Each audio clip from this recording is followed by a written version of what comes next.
Welcome to the Practical NLP podcast with me, Andy Smith. Catch up on previous episodes at nlppod.com. Let me ask you a question. How do you define yourself? Do you think of yourself mainly in terms of what you do, or the skills you have, or by what's important to you and what you believe, or by who you are as a person, or do you define yourself in terms of your purpose or being part of something that's bigger and more important than you are? Just to set the scene some more for this model we're about to examine, let's use the perspective of problem solving.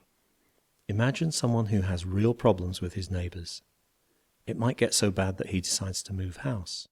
If his new neighbours are also difficult, and he decides to move again, and again he ends up next door to the neighbours from hell, you might begin to wonder if there's something he needs to change about what he's doing in his dealings with other people, since he's the common factor in all of this. If he doesn't know how else to behave, he may need to learn new skills, maybe some assertive communication, maybe a better way of dealing with conflicts, maybe even some rapport skills. And if he believes that the way he's been behaving is the only right way to behave, he'll need to change his beliefs before he can resolve the problem. If those beliefs are core to his identity, he may have to rethink who he is in order to get a lasting resolution. And in order to get the impetus to do that, it's a big change after all, he may have to start considering what's more important to him than he is to himself, or to have some kind of road to Damascus spiritual conversion. This example illustrates the model devised by Robert Dilts that he called logical levels, or sometimes neuro-logical levels, and we're calling levels of change. Dilts suggests 6 levels or frames that you can use to analyse human experience, and particularly any problem or change. A good way to think of this is to imagine a pyramid with a number of layers. The base layer is environment. This is where you are and what's around you, including other people. The fundamental questions here are, where am I? What's around me? The environment level is the level of opportunities and external threats. It includes where you work, where you live, and the people around you. If you're using this model to look at a business, it would include the business's market, its competitors, and the legal and regulatory framework it does business in. The next level up is behavior. This is what you actually do, which of course takes place in and acts upon your environment. Continuing upwards, the next level is capability. If behavior is what you do, this is what you know how to do, what you're able to do, the skills that you have. So your behavior is chosen from within your range of skills. Just because you have the ability to do something doesn't mean you'll do it. The next level up is values and beliefs. Values being what's important to you, and beliefs being what you believe about yourself, about other people, and about how the world works. Your values are what motivate you. If a goal is important enough to you, you'll put time and effort into making it happen. And they're also the criteria that you use to decide if something is right or wrong. Beliefs include cause and effect linkages. You believe that a certain event is caused by something else, or that a particular action will cause certain consequences. We can also include your rules for yourself at this level. If this happens, I will do that. And complex equivalencies. This means that, or this person or thing can be placed in that category, are also beliefs. Above that, we have the level of identity. This is the level of who you are, your sense of self. Finally, and this is often left out of business NLP books for some reason, maybe they think it'll scare the suits, we have the level of purpose or spirit. This is what you are part of that's more important to you than you are to yourself, what you feel connected to, and what ultimately you would give up your life for. For some people this will be their religion, for other people it may be some political cause or their country or their family or an idea. Or it may be a combination of some of these elements, or there may be a gap there. If there is a gap there, if people haven't been focused on anything beyond themselves and their immediate problems, that's when you get people asking themselves questions like, is that all there is? Or, what now? When they've reached a goal they thought they wanted, or they've run out of away from motivation. You'll be familiar with the Einstein quotation that says something like, No problem can be solved with the same level of thinking that created it. I don't know whether he actually said that. He's the kind of person who people like to project their own views onto, but that quote could be tailor-made for this model. If you remember the guy with the neighbour trouble, the symptoms of the trouble showed up at the environment level. Trying to solve the problem at that same level by moving to a different environment didn't work, because he was causing the problem at a higher level. Maybe it was how he was behaving, maybe he didn't have the capability to behave any differently, maybe he had the capability but didn't believe it was right to use it. The way this model works is that the higher up the levels you go, the more leverage you have. A change at a lower level may affect the levels above it. A change at a higher level will definitely affect the levels below. This is why a lot of training courses don't stick, because they focus only on the behaviour and capability levels. Have you ever had a colleague who went on a course, maybe an assertiveness course or a management skills course, and their behaviour changed for a few days or weeks, but they soon slipped back into their old ways? It's because they learn new skills, capability level in this model, but their values, beliefs, and sense of identity that govern whether they actually use these skills or not in a particular context didn't change. Deep down, they wouldn't feel it was right to use their newly acquired skills, or it wasn't important enough to them, or it just didn't feel like them. So even though in theory they had a new range of skills and behaviour, in practice they reverted to the old ways. So if you're aiming to make change happen, make sure that the change is taking place at a sufficiently high level to make it stick. Each level in this model has particular questions associated with it to direct your attention to a particular aspect of how a person, a team, or an organization is functioning, or to help you analyze a problem or a success. To get the most out of this section, ask yourself the following questions about your current job role, and notice what you learn from the answers. The questions at the environment level are, firstly, where questions like where am I or where is this happening? You can word the question differently, like in what context does this problem occur, but it's still really asking where. Another useful question at the environment level is what is around me? This could be resources, opportunities, or threats. At the behavior level, the question is what am I doing that contributes to or enables a problem or a success? Of course, you could also ask, what am I not doing that contributes to or enables the current situation? In relation to a goal, the question might be, what do I need to do to make this happen? As we move up to capabilities, it prompts the question, what skills do I have that are relevant? Also, what skills do I need to get to where I want to be? Or for really minimalist questioning, how? As in, how can I do this? How can I make this happen? At the values and beliefs level, the basic questions are, what is important to me? And more simply, why? Why do this? At the identity level, the question is who, as in, who am I? Or who are we as a team or an organization? In relation to modeling success, you could ask, who am I when I'm doing this? Or who are you when you're doing this if you're modeling someone else? In relation to goals or moving to a new level of success, you could ask, who do I need to be to make this happen? At the level of purpose or spirit, the basic question is, for what purpose? You can ask this question in many different ways. What is more important to me than I am to myself? In addition to that, what else? What am I connected to beyond myself? What greater reality am I part of? How does the levels of change model relate to organizations and businesses? For me, the relevance of the levels of change model to business really hit home when I joined a branding consultancy in the 90s. I noticed that they often talked about brand values and brand identity, and that reminded me of two of the levels of change. In fact, with a bit of thought, I realized that the whole model is a useful way of looking at branding. It was easier to see how the model relates to branding because we were focused mostly on service companies, where the brand and the organizational culture are the same thing, or should be at least. If the customer-facing brand and the internal culture of the company are different, the customer is going to notice the discrepancy every time they have contact with the company's employees.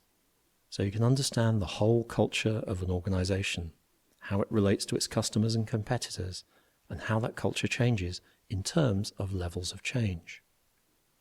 It doesn't matter whether the organization is a small consultancy, a big multinational, a public sector organization, or a charity. Let's see how it works. The environment level is the space in which the organization operates. So it includes the customers, who may be segmented into several different markets, suppliers, competitors, and also external constraints like the legal framework and regulations that the organization has to operate in. Behavior includes what the organization does, not just making or selling things, but how it communicates with its customers and how it treats its own workforce. Capabilities are the skills the organization needs in order to perform the appropriate behaviors, and also to adapt itself in the face of change. The organization's values are what's important to it, and also the criteria by which it decides whether it's doing a good job. In practical terms, these translate into metrics and targets.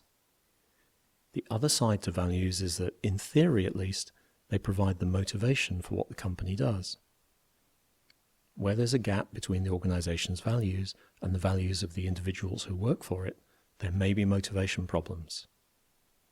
Beliefs are what people in the organization collectively believe about what they're doing. They're how people make some kind of sense of what they're doing and what's happening around them, and they're transmitted and maintained in at least two ways. One is by official pronouncements, by such means as the chairman's speech at a get-together, managerial pep talks delivered to a team, or those motivational posters you see which show some kind of noble animal or beautiful landscape together with a slogan that's meant to be inspiring. The other way that beliefs are transmitted and maintained is unofficially, in the conversations that people have with each other and with customers, suppliers, and so on, and the notices that people stick up on their own initiative, like, you don't have to be mad here, like, you don't have to be mad to work here, but it helps. Beliefs are important. They form the map of the world that people in the company operate from, being woven and maintained moment to moment in day-to-day conversations. People will make the choices that make sense within their map. So what they believe has a direct effect on what they do. And you can probably guess which set of beliefs people will choose to adopt if there's a discrepancy between official and unofficial versions of reality. The identity level, of course, is about who we are as an organization. Every organization has a sense of itself and its role, partly made up of ideas about what its intrinsic qualities are, and partly from how it sees itself compared to its competitors. The spiritual or purpose level is about the vision and or the mission of the organization. I'm saying and or as there's no agreed definition of those two terms, and they're often used interchangeably. Together, vision and or mission are about the world that the organization wants to see and the manner in which it's going to get there. This is important. In the 1994 book Built to Last, Jim Collins and Jerry Porras identified a number of what they called visionary companies that consistently outperformed the stock market by a factor of 15 times from their starting date of 1926. The key difference between these visionary companies and their competitors was their focus on the company itself and what it stands for, its core ideology and purpose, its core values, and the culture that puts the purpose and values into action. In levels of change terms, the focus of these visionary companies is on the upper levels of the model, on purpose, on identity, and on values and beliefs.